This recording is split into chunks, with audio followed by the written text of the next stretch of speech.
What's up guys? So part 2, let's go.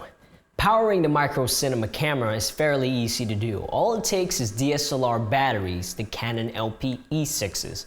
I usually get around 30 minutes of recording time, but then again I buy off brands, so you might get more than me.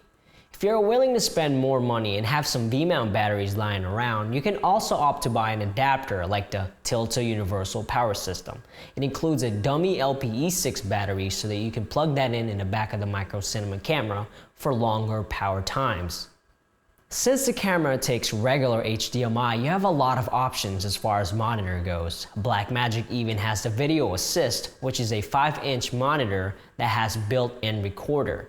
For me though, I opted with a small HD 501 series. The biggest selling point for me was its feature to be able to use custom 3D LUTs. If you don't know what 3D LUTs are, then just take a look at Small HD's cheaper HDMI monitors, for they will work just as well. Storage-wise, I used the recommended SanDisk Extreme Pro 95 megabytes per second cards. I don't have any issues with these cards at all. They record RAW files just fine. You can, however, opt for the cheaper SDXC cards out there, but just do some research prior to make sure they are compatible with the micro cinema. SDXC cards are like SD cards, so they're very fragile, so make sure you buy a small case to protect your cards, especially when you travel a lot. They can get lost quite easily. As far as audio goes, I don't record directly in camera. I use a Juice Link preamp recording into a Zoom H4n along with a Sennheiser G3 Lav system. I honestly think the audio quality is good enough though, so if you are on a budget, or just buy a 3.5mm microphone to record directly in camera. I haven't really used them, but Rode has some very appealing microphones out right now, some really small ones that could work really well with a micro cinema camera, so make sure to check those out. ND filters are so important with Blackmagic cameras.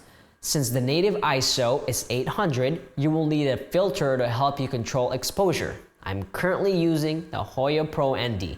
They work really well. I've been planning to test out the Firecrest ND though. I've read some pretty great things about them. I use the 77 circular versions and not the square ones, since I don't really want to use a matte box with my camera.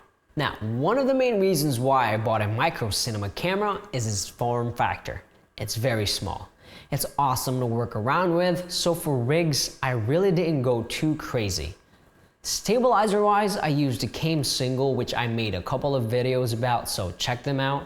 It's basically a 3-axis pistol-style stabilizer. It's pretty amazing. I need a lot of practice with it, but it's my first gimbal, so I'm still learning. Another rig I use is my handheld rig. I bought a very cheap, newer rig on Amazon, which I combined with a follow focus from Tilta and a carbon fiber handle to turn it into a semi-shoulder rig if need be. It works fine for me. Lastly, my tripod is a CROE 1205X carbon fiber. With it, I use the Manfrotto NVH 500AH tripod head. Jeez. As you can see, my gear are pretty minimal, and it's because I want to keep my setup fairly small. I bought a small camera, so I want to keep it that way.